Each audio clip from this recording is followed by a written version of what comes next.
तो आप का राज्य कैसा है, तो और परमेश्वर का राज्य के बारे में आपने कैसे सिखाया प्रभु, वो सब चीजें हमें सिखा पिता आज की टीचिंग से पिता, और सब लोग प्रभु नए बने, सीखें प्रभु, मैं भी सीखूं प्रभु। धन्यवाद करते हैं, इस समय को आपके हाथों में सौंपते हैं और उसे यीशु मसीह के लहू के अधीन लाते हैं, यीशु मसीह के नाम से मांगते हैं। ओके, आज हम लोग जो है यीशु मसीह ने बहुत सी चीजें जो है दृष्टांतों में बोली, खास करके परमेश्वर के राज्य के बारे में। देखिए, परमेश्वर का राज्य जो है उसको दो तरीके से प्रभु ने उसको संबोधित किया हमारे बीच में। एक तो कहा परमेश्वर का राज्य और दूसरा कहा स्वर्ग का राज्य। ठीक है, स्वर्ग का राज्य क्यों कहते हैं? परमेश्वर का नाम यहूदी लोग व्यर्थ में नहीं लेते हैं, तो इसके लिए वो लोग स्वर्ग का राज्य करके बोलते हैं परमेश्वर के राज्य के बदले। ठीक है, तो हम लोग अभी देखेंगे एक कुछ दृष्टांतों को देखेंगे आज। ठीक है, कि यीशु मसीह हमें क्या सिखाना चाहता है। देखिए, एक हमारे जीवनों में पवित्र आत्मा आके हमारे साथ रहता है। ठीक है, थोड़ा थोड़ा ध्यान दीजिए, थोड़ा अपना, मैं आप सब लोग का ध्यान मांगना चाहता हूँ, सब लोग ध्यान से सुनिए। जब परमेश्वर इंसान के आत्मा में आके रहता है, पवित्र आत्मा हमारी आत्मा आत्मा में आके रहती है, तो क्या काम करती है? क्योंकि देखो, बाकी सब जो भी आत्माएं हैं, दुष्ट आत्माएं जो हैं, वो धरती की आत्माएं हैं, नरक की आत्माएं हैं, लेकिन स्वर्ग से सिर्फ परमेश्वर की आत्मा आती है, पवित्र आत्मा आती है। ठीक है, स्वर्गदूत हमारे अंदर नहीं रहते हैं, लेकिन परमेश्वर का आत्मा हमारे अंदर रहता है। तो परमेश्वर का आत्मा हमारे अंदर रह के हमें क्या करता है, हमें कैसे बनाता है। देखो, परमेश्वर बहुत अद्भुत है। आप परमेश्वर की चाल को नहीं समझ सकते जब तक परमेश्वर खुद नहीं समझाए। परमेश्वर बहुत ही अद्भुत है।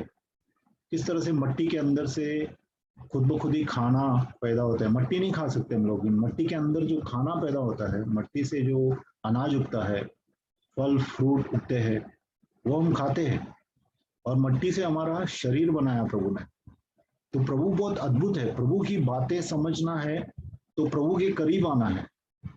ठीक है, प्रभु के करीब आना है। तो आज हम कुछ चीजें सीखेंगे जो प्रभु यीशु ने अपने वचन में, समुंदर के किनारे, मेरे पीछे भी समुंदर दिख रहा है, समुंदर के किनारे बैठ के सब लोगों को कुछ बातें सिखाई थी। ठीक है, तो आज प्रभु यीशु हमारे बीच में है। ठीक है, जैसा आज ऋषभ भाई ने बोला कि दीपक आया है, दीपक बोल रहा है। ठीक है, उसी तरह से आज यीशु मसीह हमारे बीच में है और हमसे यीशु मसीह बातें करे। ठीक है, हम चाहते हैं कि कोई इंसान हमसे बातें नहीं करे, लेकिन प्रभु यीशु हमसे बातें करे। तो एक एक हम दृष्टांत देखेंगे और उसमें गहराई में जाएंगे कि दृष्टांत में प्रभु क्या बोल रहा है, उससे हम क्या सीखें। क्योंकि परमेश्वर की इच्छा टाइम पास या एंटरटेनमेंट के लिए नहीं है। परमेश्वर की जो भी शिक्षा रहती है ना, जो भी परमेश्वर के बाइबल में जो भी कुछ लिखा है, वो कोई नॉवेल नहीं है, वही मैगजीन नहीं है। वर्शिप जैसा कोई इंटरटेनमेंट के लिए नहीं है, हमारे मनोरंजन के लिए नहीं है, लेकिन हमारी शिक्षा के लिए है। हम जितना नजदीक आएंगे परमेश्वर के वचन के, नए नए प्रकाशन होंगे, वही वचन आपको अलग अलग तरीके से बातें करेगा। ठीक है, तो आज हम लोग जो है अलग अलग पैराबल्स, खास करके परमेश्वर के राज्य के लिए कौन से दृष्टांत पिता परमेश्वर ने प्रभु यीशु के द्वारा बोले हैं, उनके ऊपर जरा हम लोग मनन करेंगे आज। ठीक है, तो सबसे पहला हम लोग निकालेंगे जो मत्ती 13 निकालिए। ठीक है, मत्ती 13 निकालिए। मत्ती 13 में 11 वचन पढ़िए कि दृष्टांतों का क्या मतलब है। ठीक है, सब लोग ध्यान देंगे और सब लोग जो है बाकी काम छोड़ के सिर्फ परमेश्वर के वचन के ऊपर ध्यान देंगे, तो हम लोग कुछ सीखेंगे। ठीक है, हाँ सिस्टर है।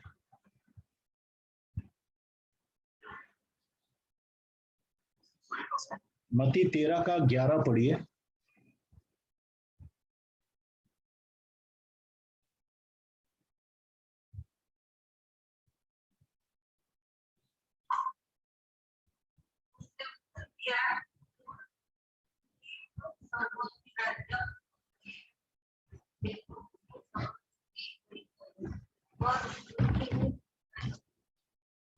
थोड़ा जब भी वचन पढ़े ना, अपने लिए नहीं पढ़े, क्योंकि देखिए वचन पढ़ना भी सेवकाई है। वचन जब पढ़ते हैं तो अथॉरिटी से, अधिकार से पढ़े, और वेरी क्लियर, बहुत ही क्लियर पढ़े, जैसे सबको पता चले। ठीक है, मैं भी आपको वचन पढ़ता हूँ, मेरे पास हिंदी बाइबल है 13:11। उसने उत्तर दिया, तुमको स्वर्ग के राज्य के वेदों की समझ दी गई है, पर उनको नहीं। किनको नहीं?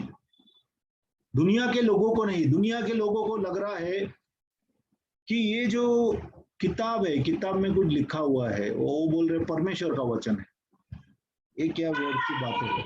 बहुत से पोते हमारे पास भी है, लोग ऐसा बोलते हैं, बराबर। वह परमेश्वर के राज्य को समझ नहीं पाते हैं, लेकिन परमेश्वर का राज्य की समझ जो है उसके बच्चों को दी गई है। हमको प्रभु जो है एक एक दृष्टांत को खोल के बताता है कि दृष्टांत में वो प्रभु क्या बोल रहा है। अभी यहाँ पे बता रहा है, आज कितने ही लोग, आप लोग कितने ही लोग जो है सुसमाचार देते हैं, लोगों को देते हैं कि नहीं? सुसमाचार आप देते हैं तो 4 किस्म के लोग रहते हैं उसमें। जब आप सुसमाचार देते हैं तो 4 किस्म के लोग रहते हैं। जो आप वचन देते हैं, वह वचन जो है वह आत्मिक बीज है। आप आत्मिक बीज जो है लोगों के दिलों में बोते हैं। ठीक है, तो क्या असर होता है उसका, उसका क्या परिणाम होता है, इसमें दिया गया है। अभी हम लोग दृष्टांत को सुनेंगे। ठीक है, 13:3 से पढ़ते हैं। अच्छी तरह से पढ़ेंगे तो पढ़िए, नहीं तो मैं पढ़ता हूं। 13:3 से पढ़िए।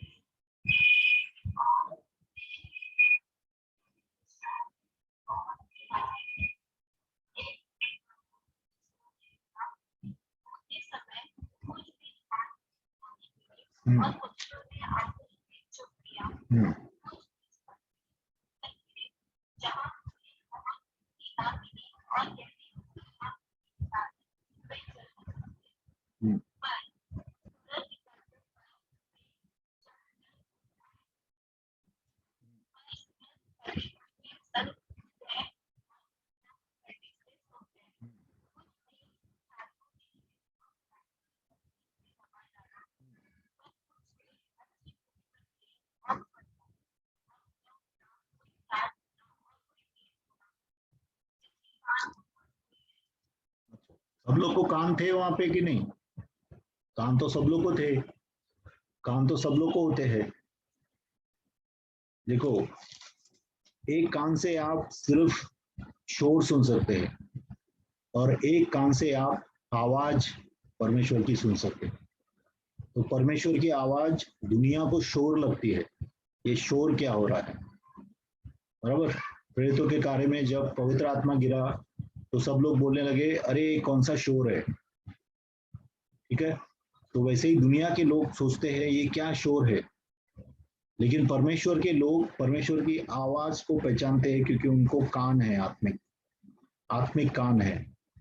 ठीक है, तो परमेश्वर बोलते हैं जिसके कान हो वह सुन ले। ठीक है, जिसको कान हो वह सुन ले। जब प्रभु ऐसी बात करता है, मतलब कि वो गूढ़ की बात करता है। अभी बहुत से हम में से बहुत से लोग सुसमाचार देते हैं, बहुत से लोग वचन देते हैं, तो वचन 4 किस्म के लोगों के पास जाता है। 4 किस्म की भूमि है। हमारा दिल जो है वह एक भूमि है। इस भूमि के अंदर अगर आप झगड़ा बोएंगे तो झगड़ा काटेंगे। इस भूमि के अंदर पवित्र वचन को बोएंगे तो अच्छा फल पवित्र आत्मा को काटेंगे। इस भूमि के अंदर लालच बोएंगे तो लालच काटेंगे। इस भूमि के अंदर व्यभिचार बोएंगे तो व्यभिचार काटेंगे। तो हम क्या काटते हैं, हम क्या बोते हैं, और हमारी जमीन कैसी है। देखो, 4 किस्म के लोग आपको मिलते हैं। कितने लोगों को आप बताते हैं परमेश्वर के बारे में। पहले ऐसे लोग हैं जो कि रास्ते पे चलते दाना गिर गया, रास्ते पे गिर गया। ठीक है, मतलब जमीन पे नहीं गिरा, उनके दिल में नहीं गया, उनके कान में पड़ा, कान ने सुना लेकिन कान से हृदय में नहीं गया, हृदय में नहीं गया, लेकिन वो गिर गया, जमीन पे गिर गया, भूमि पे नहीं गिरा, भूमि के अंदर नहीं गिरा गया, जमीन के ऊपर गिर गया। और जमीन के ऊपर जो है, देखो परमेश्वर का वचन कभी व्यर्थ नहीं जाता है, भूमि के ऊपर भी वहां पे वह दाना रहेगा और आके पक्षी खा लेते हैं। इसका मतलब क्या है कि शैतान जो है हमारे वचन को चुरा लेता है। आज कितने ही कलीसिया में लोग आते हैं, उनको याद नहीं रहता है कि क्या प्रचार किया गया, अभी मालूम नहीं आज का प्रचार याद रहेगा या नहीं। इतने दिनों से आप प्रचार सुन रहे हैं, जो भी टीचिंग सुन रहे हैं, याद है आप लोगों को पहले कैसे चालू किया था? हम लोग ने बहुत सी चीजें सीखी है ये 40 42 45 दिनों में, ठीक है, लेकिन उनको कितने लोगों ने वो अपने दिल में लिया है? क्योंकि जो भी वचन जमीन में जाता है वहां से फल आता है। जो रास्ते में पड़ा हुआ वचन है वो व्यर्थ जाता है। उसका दृष्टांत का मतलब भी बताया आगे, ठीक है। आप आ जाइए अभी।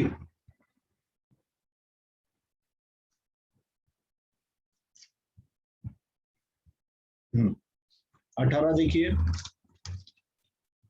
13 का 18।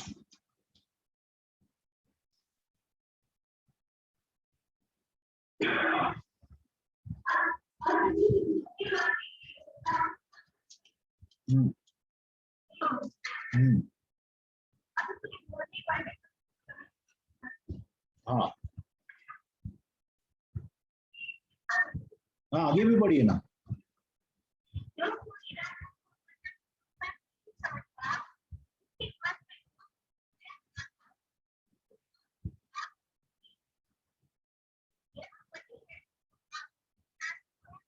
ठीक है, अभी सुनिए, वेट कीजिए उधर।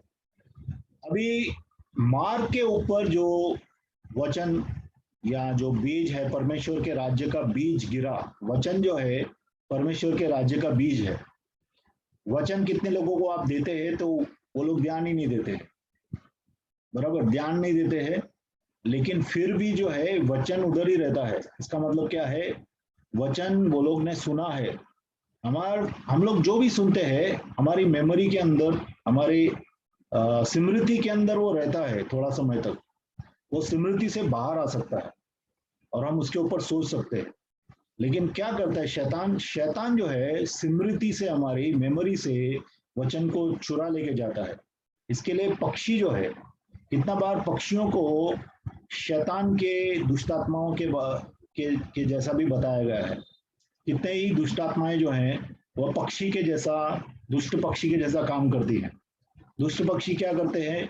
वह परमेश्वर का बोया हुआ वचन हमारे अंदर से लेके जाते हैं, चुरा लेते हैं। इसके लिए कितने लोगों को याद नहीं रहती है बातें, परमेश्वर की बातें याद नहीं रहती है। कोई भी गंदी मूवी देखेंगे आप, कोई गंदा जोक रहेगा, वो आपको बराबर याद रहेगा, बराबर किट बराबर याद रहेगी। किसी ने कोई गाली दिया ना, उसको बराबर याद रखते हैं आप। लेकिन परमेश्वर का वचन भूल जाते हैं। परमेश्वर का वचन में बोरिंग लगता है, लोगों को नींद आती है, तो भी बताते हैं। क्यों? क्योंकि परमेश्वर का वचन सुनने नहीं देता शैतान, लोगों को सुला देता है। अगर बोया गया है, कुछ कुछ वचन आया है, तो उस वचन को चुरा लेता है, ठीक है। आसमान के पक्षी आके उस वचन को चुरा लेते हैं, खा लेते हैं, ताकि आप वचन नहीं सुने, वचन नहीं समझे, ठीक है। और जब तक वचन आप समझेंगे नहीं, आप चलेंगे कैसे? और जब चलेंगे नहीं तो आप फल कैसे लाएंगे? क्योंकि ये जो है ना, ये सिर्फ थ्योरी नहीं है। परमेश्वर का राज्य जो है बहुत ही प्रैक्टिकल है। प्रैक्टिकल मतलब कि कार्यशील कर सकते हैं। हर एक बात जो परमेश्वर बोलता है वो कार्यशील कर सकते हैं, हम लोग उसके ऊपर कार्य कर सकते हैं, ठीक है। अभी दूसरे किस्म के लोग आते हैं। एक तो वो है जो सुनते हैं अनसुना कर देते हैं, जो ध्यान नहीं देते हैं, जो समझने की भी कोशिश नहीं करते हैं, ठीक है। तो उनके अंदर से जो है शैतान जो है वो फल को चुरा लेता है, मतलब फल, सीड को चुरा, वचन के बीज को चुरा लेता है, ठीक है। अभी दूसरे लोग हैं। दूसरे लोग कौन है? कुछ बीज पथरीली भूमि पर गिरे, जहां उन्हें बहुत मिट्टी नहीं मिली, और गहरी मिट्टी न मिलने के कारण वे जल्द उग आए, पर सूरज निकलने पर ये जल गए और जड़ न पकड़ने से सूख गए। अभी ये ऐसे लोग हैं, चलो पहला देख लेंगे कि प्रभु ने हम लोग को क्लियर बताया है, तो पहला वो देख लेंगे। 20वां वचन देखिए सिस्टर।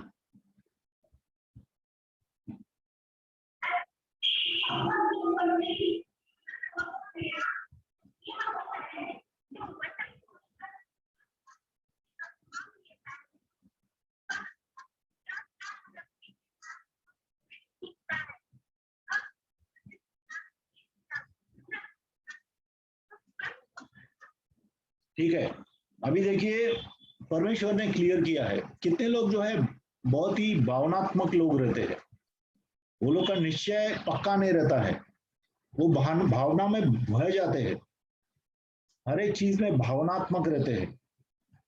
तो परमेश्वर के राज्य में भी उन्होंने थोड़ा सा चमत्कार देखा, कुछ हो गया तो पूरा का पूरा वो लोग सोचते हैं कि परमेश्वर में आ गए हम लोग, और परमेश्वर बहुत ही अच्छा है, परमेश्वर में सब आशीष है, परमेश्वर आप में आएंगे तो कुछ तकलीफ नहीं होगा।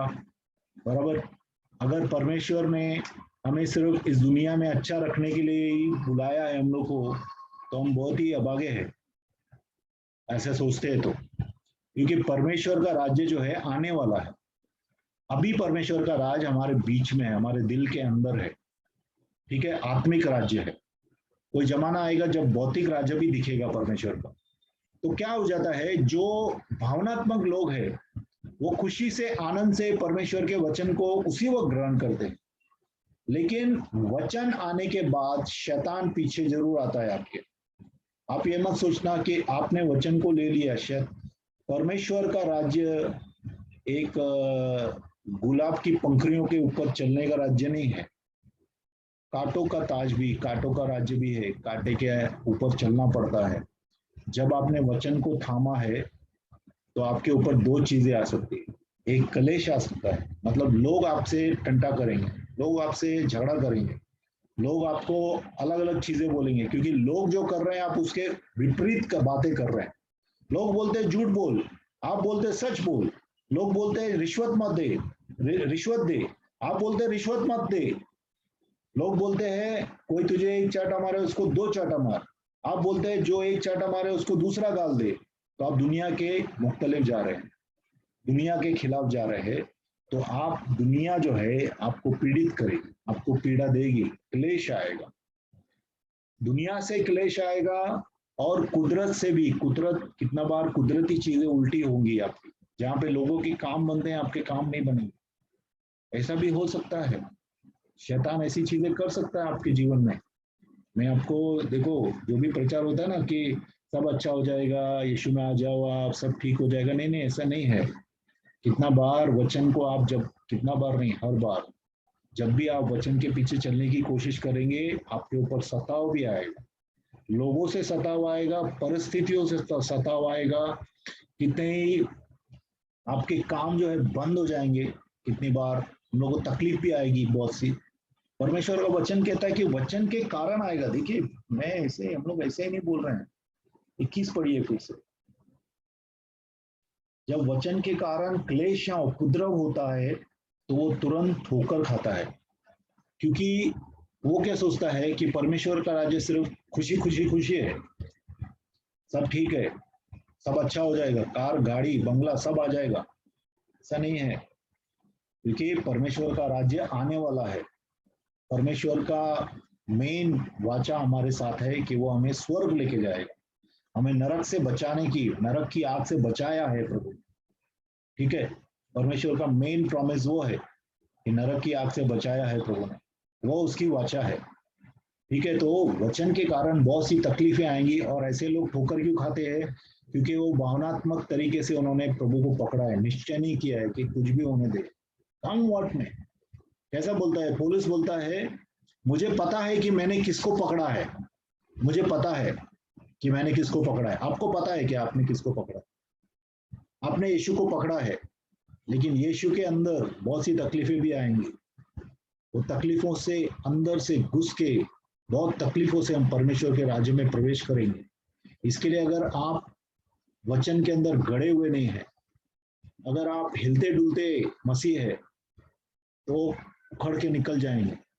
हमें उखड़ के निकलना नहीं है, हमें प्रभु के राज्य में घड़ के रहना है, हमें परमेश्वर के वचन में घड़ के रहना है, पवित्र आत्मा से भर के रहना है हर रोज। एक भी दिन आप वचन या पवित्र आत्मा को छोड़ना नहीं है, ठीक है? क्योंकि परमेश्वर के राज्य में तभी हम टिके रहते हैं जब हम परमेश्वर के वचन को सुनते हैं और उस पर चलते हैं। अगर हम वचन को सिर्फ सुनते हैं, उसके ऊपर नहीं चलते हैं, तो हम एक दिन तूफान हम लोग को उठा के लेके जाएगा। हम वचन पे चलने वाले बने, वचन को सुनने वाले सिर्फ नहीं बने, लेकिन वचन को सुने, क्योंकि सुनेंगे नहीं तो चलेंगे कैसे, ठीक है? और भावनात्मक तरीके सिर्फ प्रभु को प्रेम नहीं करना है, निश्चय पूर्ण कुछ भी होने दो मेरे जीवन में, वचन से कितनी भी आपदा, कितनी भी विपत्ति, कितना भी सताव आने दो, मैं वचन को नहीं छोड़ूंगा। देखिए ना, जमीन के अंदर बीज जब भी लगा हुआ रहता है तभी उससे फल आता है ना, तभी उससे बड़ा पेड़ बनता है। अगर बह जाए, जमीन के अंदर से वो बीज निकल जाए, तो कुछ फल आएगा क्या उसका? कुछ पेड़ में बढ़ेगा क्या उसका? झाड़ आएगा क्या उसका? नहीं आएगा। इसलिए से परमेश्वर के वचन को पकड़े रहना है और उसमें बने रहना है, तब फल आएगा हमारे जीवन में, ठीक है? तो दूसरे किस्म के, एक पहले किस्म के लोग हैं जो आपको सुनते ही नहीं, अनसुना करते हैं। आप कितना बार प्रचार करते हैं, वो अनसुना करते हैं। दूसरे वो लोग हैं जो भावनात्मक लोग हैं, जो फटाफट जो आप बोलते हैं वो पकड़ लेते हैं और सोचते हैं आनंद ही आनंद है, इसमें कुछ पीड़ा ही नहीं है। ऐसा नहीं है, ठीक है? अभी तीसरे लोग देखेंगे हम लोग। तीसरे कौन से लोग हैं? जो कांटों के बीच में, कांटे की कटीली झाड़ियों के बीच में जिनको लगाया गया है, ठीक है?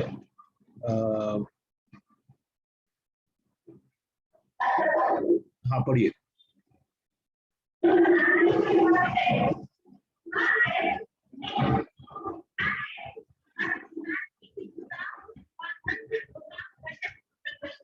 हाँ,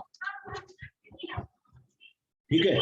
अभी ये कैसे लोग हैं जो दुनिया में भी हैं और प्रभु में भी है, दोनों जगह पांव रखे हैं। ऐसे लोग बहुत से हैं जो दुनिया को भी खुश करते हैं और प्रभु में भी रहना चाहते हैं। तो दुख और सुख दोनों परमेश्वर के राज्य को रोक सकते हैं आपके जीवन। कभी बहुत दुख में अगर हैं आप, बहुत सा दुख हो रहा है, देखिए बहुत सा दुख रहेगा। जैसा अभी विश्वास क्या है? विश्वास में अगर आपको बहुत दुख आता है और आप दुख में बह जाते हैं, तो परमेश्वर का राज्य आपके अंदर कैसे फैलेगा? पवित्र आत्मा का फल कैसे लगेगा, है ना? तो बहुत दुख या फिर सुख है, सब कुछ मिल गया, बराबर। ऐसे भी मैंने कितना बार, शैतान बहुत ही होशियार है, कितना बार क्या होता है, दुख में परमेश्वर में लोग बने रहते हैं, लेकिन सुख में परमेश्वर में बने नहीं रहते, ठीक है? इसके लिए वो अगर कोई खतरनाक आदमी लोग है प्रभु में, देखो खतरनाक भी रहते हैं आप, खतरनाक, मैं चाहता हूं आप खतरनाक बनो प्रभु, क्योंकि परमेश्वर जो है ना वो लड़ाकू चाहता है। परमेश्वर आत्मिक लड़ाई करने वाले लोगों को तैयार कर रहा है अभी इस समय, और वो चाहता है ऐसे लोग आए, ऐसे लोग मेरे उसके अंदर आए और उसके अंदर लड़ाई करें, शैतान के साथ लड़ाई करें। तो शैतान क्या करता है, उन लोगों को जो है सुला देता है। कैसे? उनको अच्छा जवाब दे देगा, उसका काम धंधा अच्छा चलना चालू हो जाएगा, कुछ तकलीफ ही नहीं होगी, सब अच्छा चल रहा है। तो बोलता है अभी क्या, परमेश्वर का तो ठीक है, बाद में देखते, जरा आराम कर लेता हूँ, बराबर। कार में घूमूंगा, बंगले में रहूंगा, आराम में, सुख शांति में, उनको लगता है वो शांति है, ठीक है? जब तूफान के बीच में आपको परमेश्वर की शांति थामे रखती है ना, वो शांति है। सब कुछ अच्छा चल रहा है तो शांति ही शांति है। तो ऐसे लोग क्या करते हैं, वो अपने सुख ऐश्वर्य में मग्न रहते हैं, तो परमेश्वर का राज्य, परमेश्वर का फल, परमेश्वर का जो बीज है उनके अंदर बढ़ता नहीं है। वो अपने, और कितने लोग जो है दुख के अंदर घुस जाते हैं, वो ऐसा नहीं सोचते कि दुख के ऊपर प्रभु का राज्य आएगा। प्रभु का राज्य दुख में पनपता है, दुख में आप परमेश्वर के ज्यादा करीब आ सकते हैं। तो क्या हो जाता है, उल्टा हो जाता है, हम दुख के अंदर दुखी हो जाते हैं, बिल्कुल दुखी होते हैं, प्रार्थना ही नहीं करते हैं, वचन ही नहीं पढ़ते हैं, वचन को तोड़ते हैं, लोगों को गालियां देते हैं, प्रभु को कुरकुड़ाते हैं, दुख में दुखी हो जाते हैं, तो उसमें भी जो है परमेश्वर का राज्य हमारे अंदर नहीं बढ़ेगा। ठीक है, ऐसे तीसरे लोग हैं, तीसरे किस्म के लोग हैं जो दुनिया के अंदर भी रहना चाहते हैं और प्रभु के अंदर भी रहना चाहते हैं। तो वहां पे भी जो है परमेश्वर का वचन जो है वहां पे फल नहीं लाता है। अभी ये चौथे किस्म के लोग हैं। ठीक है, चौथे किस्म के कौन से लोग हैं, पढ़िए सिस्टर।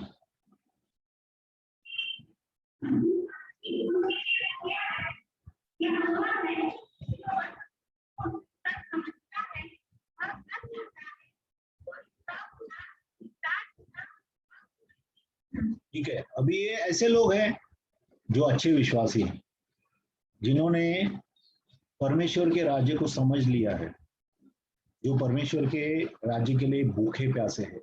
जितनी आपकी प्यास है उतना आप फल लाएंगे। अगर आपकी प्यास 30 गुना लाने की है तो 30 गुना लाएंगे। अगर आपकी प्यास 60 गुना लाने की है तो 60 गुना लाएंगे। 100 गुना की है तो 100 गुना लाएंगे। देखिए, परमेश्वर के राज में अच्छी भूमि भी अलग अलग किस्म की फसल लाती है। ठीक है, अलग अलग किस्म की। अभी आप बोलेंगे इसका मतलब क्या है? इसका मतलब यह है, जैसे पवित्र आत्मा का फल, देखो, हमें पवित्र आत्मा का पानी चाहिए और यीशु मसीह के वचन का बीज चाहिए, यीशु मसीह का राज्य हमारे जीवन में बढ़ने के लिए। ठीक है, अगर हम लोग कहीं पे भी, कितनी बार हम लोग क्या करते हैं, वचन को बढ़ने नहीं देते अपने जीवन में, एक लिमिट में जाके हम लोग रुक जाते हैं, बोलते हैं बस प्रभु इससे ज्यादा नहीं, इससे ज्यादा मुझसे नहीं होगा। ठीक है, तो आपका लेवल उधर ही रुक जाता है। देखिए, हमेशा याद रखना, परमेश्वर में लेवल्स है, परमेश्वर में स्तर है। आप कितने स्तर तक जाना चाहते हैं आपके ऊपर है। परमेश्वर के राज्य में आप एक स्तर से दूसरे स्तर, दूसरे से तीसरे स्तर में जा सकते हैं। ठीक है, वो आपके ऊपर है, आपको कितना प्यास है, आपको कितना भूख है परमेश्वर के राज्य के लिए। ठीक है, उसके बाद में मैंने देखा है कितने लोग जो सच में परमेश्वर के प्यासे रहते हैं, वो सिर्फ बात करते हैं और लोग प्रभु में आते हैं। उनका प्रभु के लिए प्रेम ऐसा छलकता है और लोग फटाफट उसका देख के जीवन ना, लोग बदली होते हैं। लोग खुद उनके पास आते हैं और पूछते हैं तू इतना प्रेम कैसा करता है प्रभु, क्या है? लोग पूछते हैं। मैंने देखा है एक लड़के को, बीजेपी का मतलब नाम नहीं लेता हूँ, एक आदमी ने बुलाया और उससे पूछा तू क्या करता है, तू आजकल इतना ऐसा क्यों अलग दिख रहा है, बहुत तेरा मुंह के अंदर कुछ ये है, फेस पे तेरे शक्ल पे जो है परमेश्वर का तेज है, कुछ तो अलग है। ऐसे लोग पूछेंगे और लोग आपके पास, आपके प्रचार से फिर आएंगे लोग, और वैसे आप फल लाएंगे, अपने जीवन में भी लाते हैं। हमारा नेचर बदली होता जाता है, प्रभु के जैसा बनता जाता है। ठीक है, और दूसरा, हम जो है परमेश्वर के राज्य में बहुत लोगों को लाते भी है, वो भी फल है, ये भी फल है। एक व्यक्तिगत फल है और एक परमेश्वर के राज्य में की बढ़ोतरी का फल है। ठीक है, तो परमेश्वर का राज्य के बारे में इस तरह से जो दृष्टांत के बारे में, दृष्टांत के द्वारा प्रभु सिखा रहा है। अगर आप देखेंगे मत्ती 13 में और भी बहुत दृष्टांत है, हम लोग एक और भी देखेंगे दृष्टांत। 31 पढ़िए सिस्टर।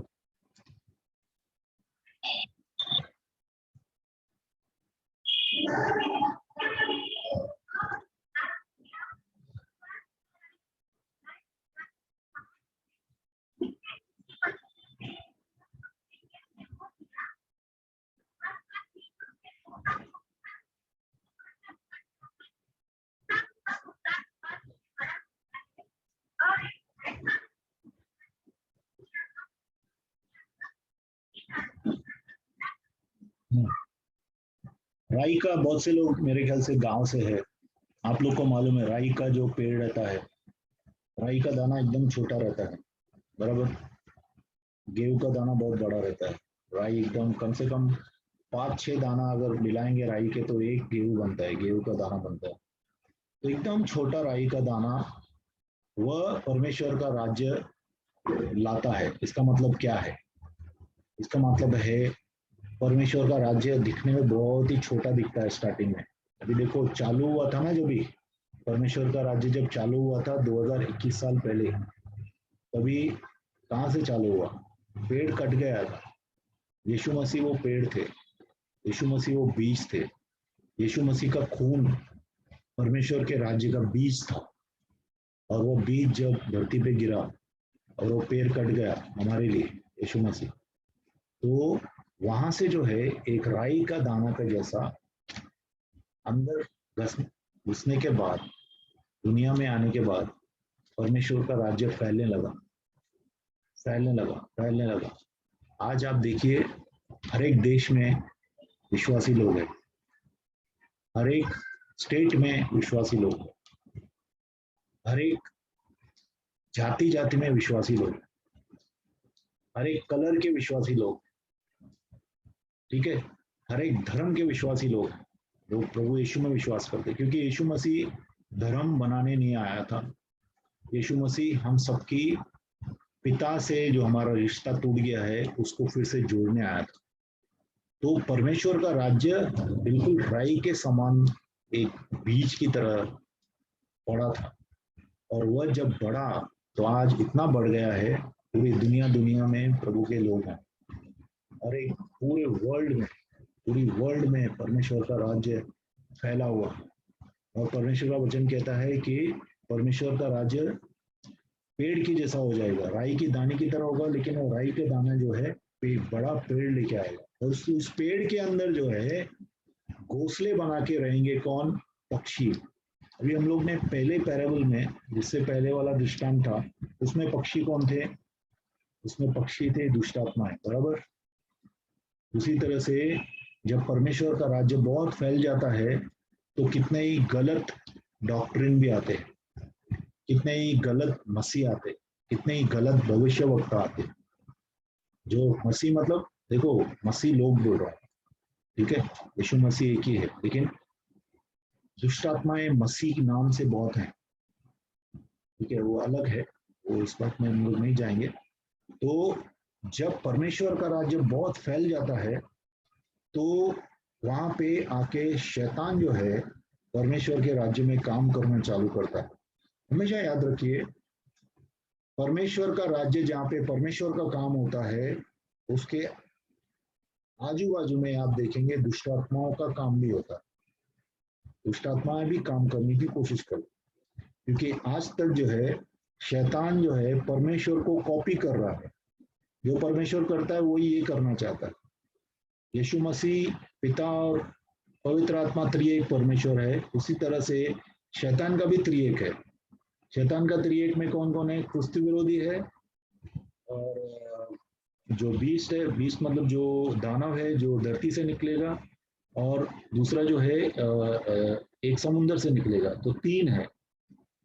तो उसका भी त्रिएक वो हमेशा फॉलो करता है, वो हमेशा पीछे पीछे आता है, जो प्रभु कर रहा है वैसा ही वो करने की कोशिश करता है, ठीक है। हम लोग अन्य भाषा में प्रार्थना करते हैं, रवाशान रहाड़ा खूब ब्राह्मण, बराबर। वैसे ही शैतान के लोग भी बहुत से तंत्र मंत्र करते रहते हैं, लगातार तंत्र मंत्र बोलते रहते हैं, ठीक है। तो हमेशा शैतान जो है प्रभु का अनुसरण करता है। तो परमेश्वर का राज्य, प्रभु का वचन यहाँ पे क्या बोलता है कि परमेश्वर का राज्य जो है इस तरह से फैल जाएगा, जो आज फैल गया है। बहुत से देशों में प्रभु के लोग हैं, लेकिन उसके बीच में जो है बहुत से शैतान के डॉक्ट्रिन, शैतान की शिक्षाएं भी चल रही हैं, क्योंकि देखो घोंसला बना के रहेंगे, मतलब आसमान के पक्षी जो है घोंसला बना के रहेंगे, मतलब कि ऐसी शिक्षाएं लेके आएंगे जो लोग पकड़ेंगे, परमेश्वर के राज्य में रह के लोग पकड़ेंगे, और वो जो है डिसेप्शन में जाएंगे, वो भ्रमित हो जाएंगे। कुछ लोग भ्रमित हो जाएंगे जो अभी तक दो नाव में पांव रखे हैं, जो अभी तक पूरी तरह से परमेश्वर को नहीं पकड़ा है, वो इधर उधर भागते हैं। मैंने बहुत से लोगों को देखा है, उदाहरण है कुछ, कुछ लोग आते थे और धीरे धीरे जो है माता यरूशलेम में चले गए, फिर और किसी इसमें चले गए, आज वो कहाँ है मुझे पता नहीं। तो अगर हम लोग स्थिर नहीं हैं प्रभु में, तो हम गलत डॉक्ट्रिन में जाएंगे, हम लोग गलत शिक्षा में जाएंगे, शिक्षा में स्थिर होना बहुत जरूरी है परमेश्वर। ठीक है, खमीर का दृष्टांत देखेंगे। 33 नंबर पढ़िए सिस्टर, 33 आयत।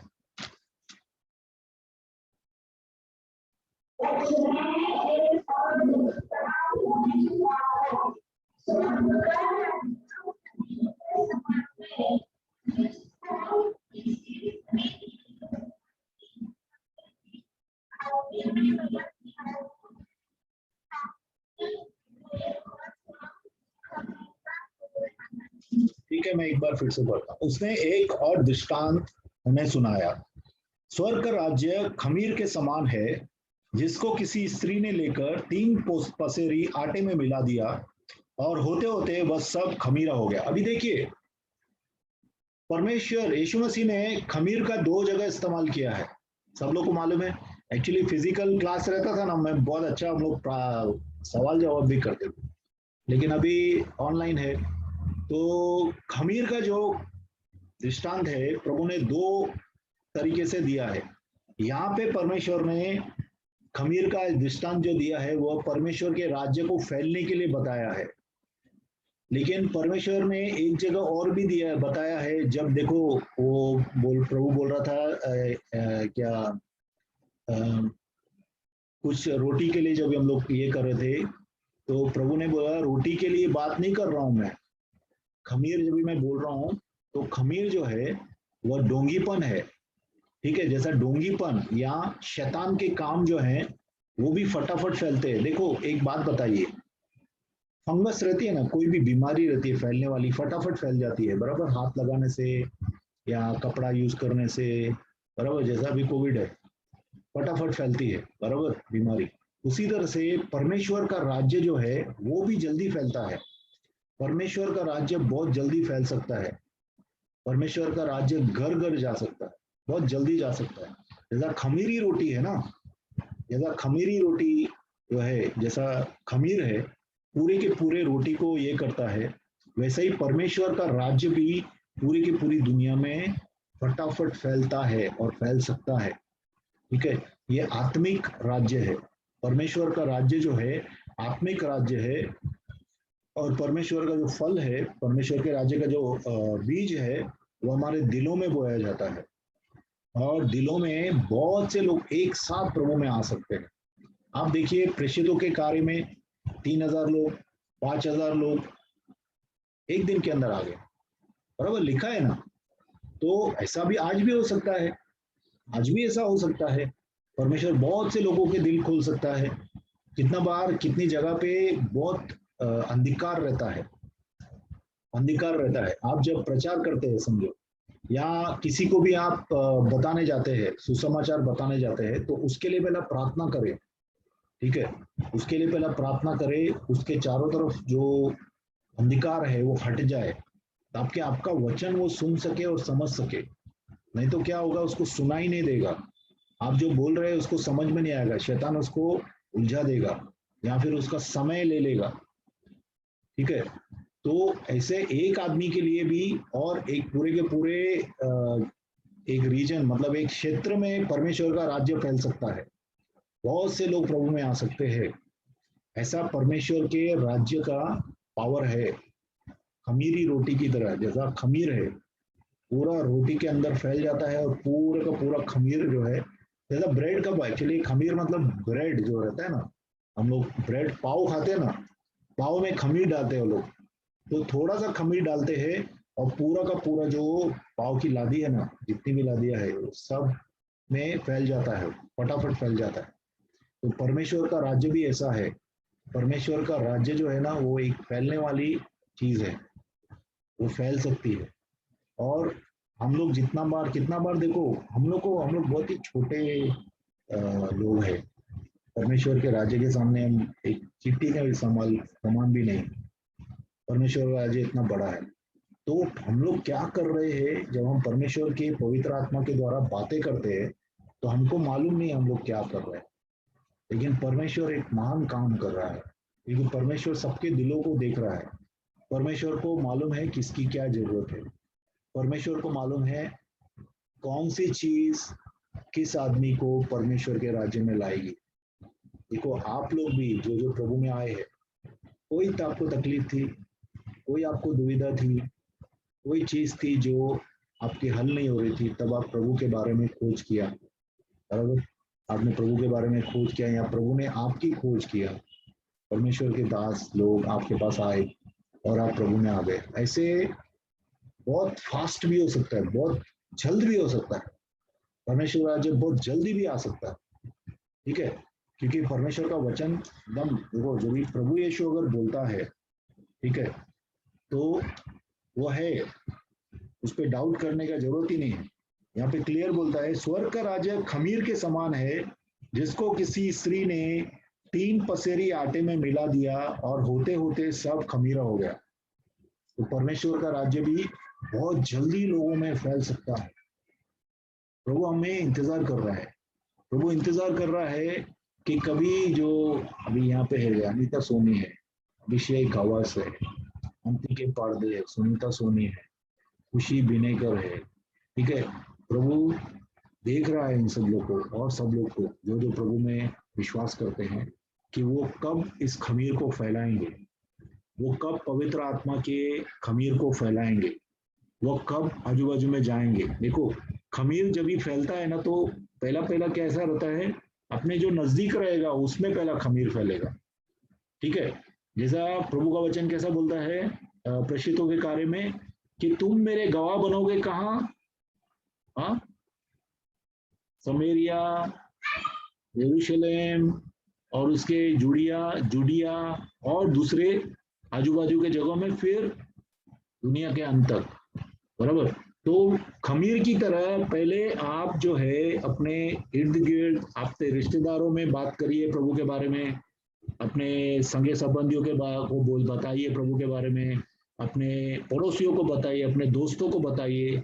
तो क्या होता है, ये नजदीकी लोग, इसमें खमीर पहला परमेश्वर राज्य उधर फैलेगा और धीरे धीरे वो फैलता जाएगा, ठीक है। अचानक आपको मालूम पड़ेगा, अरे कहीं दूर का रिश्तेदार है वो प्रभु में आ गया, आपने तो पता नहीं था, लेकिन आपने जो खमीर फैलाया वो वहां तक पहुंच गया।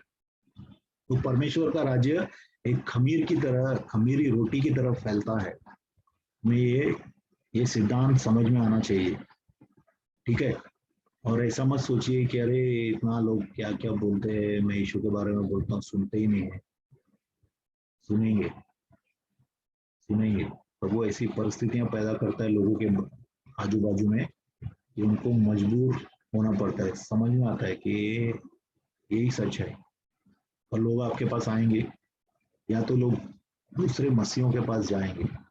कितने लोग जो, देखो कितने लोग जो आपका विरोध करते हैं। मैंने ऐसे एक जगह मैं ये करता था, ऑनलाइन मिशनरी का काम करता था, तो वहां पे एक लड़का जो है मेरे से बहस करता था, बहुत प्रभु के बारे में बहुत बहस करता था। और बाद में मैं देखता था उसका प्रेयर रिक्वेस्ट आता था, इसके लिए प्रार्थना करो, उसके लिए प्रार्थना करो। इसका मतलब क्या है, वो समझ रहा है, उसको मालूम है यीशु मसीह सच है, और वह प्रार्थना की याचना प्रभु के लोगों को देता है, ठीक है। तो सामने से कितने लोग विरोध कर रहे हैं, लेकिन वो लोग पीछे से जानते हैं कि आप सच बोल रहे हैं, और वो जाके दूसरे लोगों को, दूसरे मसीहों को बोलेंगे कि आप मेरे लिए प्रार्थना करो, बोले आपके पास नहीं आते। तो परमेश्वर का राज्य बढ़ रहा है, हालेलुया। ठीक है, यहाँ पे एंड करेंगे अपन और प्रार्थना करेंगे। पिता परमेश्वर, हम लोग आपके पास आते हैं प्रभु, जैसा आज आपने हमें परमेश्वर के राज्य के बारे में प्रभु दृष्टांतों से जो बताया है प्रभु, मत्ती के 13 अध्याय में प्रभु हम लोग ने आज 3 दृष्टांत देखे। और प्रभु हम लोग ने किस तरह से सुसमाचार देना चाहिए, और किस तरह से प्रभु तेरा राज्य फैलता है, और किस बातों से हमें सावधान रहना चाहिए पिता परमेश्वर, हम लोग को तूने सिखाया पिता। हम प्रार्थना करते हैं कि प्रभु दृष्टांतों की जो रियल मीनिंग है उसको हम लोग पकड़े और अपने ध्यान में रखें प्रभु, कि ऐसे किस्म के लोग रहते हैं, और हम लोगों को ध्यान रखें कि कौन सा किस्म का, कौन लोग कौन सी किस्म के हैं पिता परमेश्वर, और उस तरह से हम लोग प्रचार करें, उस तरह से हम लोग लोगों को आपकी राज्य के गुण बताएं पिता। धन्यवाद करते प्रभु, आगे का समय भी आपके हाथों में सौंपते हैं, सबके दिलों को आपके हाथों में सौंपते हैं पिता, यीशु मसीह के नाम से। Yes, over to you.